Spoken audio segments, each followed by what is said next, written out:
Hello class, I am Mani Kashani. I'm making this video for our video presentation for historical archaeology class. And so last week I attended a friend's wedding in New Orleans, Louisiana, and I thought that since I live in the Big Island, it would be a better idea to do a cemetery survey of one of the historical cemeteries in New Orleans.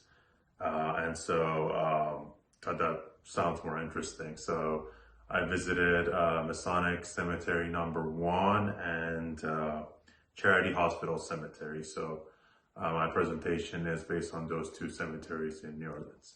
Masonic Cemetery #1 was founded in 1865 by Freemasons, and it is an above-ground cemetery with elaborate temples and mausoleums.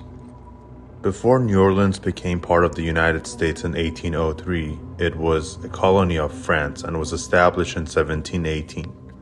Since the area was often hit by hurricanes, the above-ground tombs were established during the French colony and have carried till today. Charity Hospital Cemetery's origin is unknown, but it is known that the previous name was Pottersfield, and it was a burial site for unclaimed victims of the local society.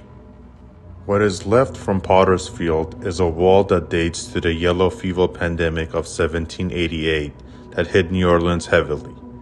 Here there is rumored to be over 300 orphan children buried, which is one indication of the savagery and living conditions of New Orleans as a French colony with many plantations and slaves. However, it is documented that in a span of 4 days in 1847, 87 people were buried here due to yellow fever. It is sad to say not much has changed for the culturally rich, beautiful New Orleans. As today, hurricane still devastates the city, Charity Hospital Cemetery has become the home for Katrina Memorial, where unclaimed victims of Hurricane Katrina are buried. Although New Orleans has become a very touristy city in the United States, the economy of the city has always been hit hard by natural causes in history. War, influenza, yellow fever, and hurricanes have kept the city as one of the most interesting cemetery cities to visit in the world. Besides the ghost stories, the above-ground cemeteries such as Masonic Cemetery #1 have many other stories to offer. Almost all temples belong to specific families and require an upkeep charge. This is due to the lack of land in New Orleans.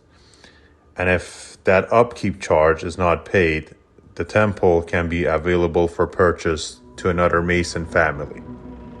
Only Masons can be buried at Masonic Cemetery #1.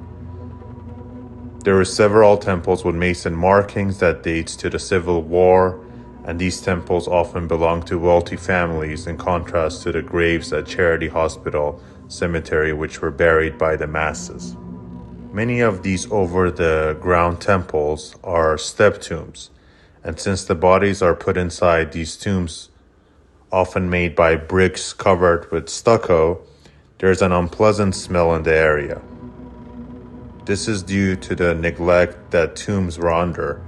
For hundreds of years, the neglection has led to deterioration of the cemeteries in New Orleans.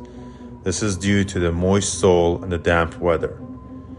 In more modern time, mainly because of tourists wanting to visit these extraordinary cemeteries, various organizations have gotten involved in preserving them.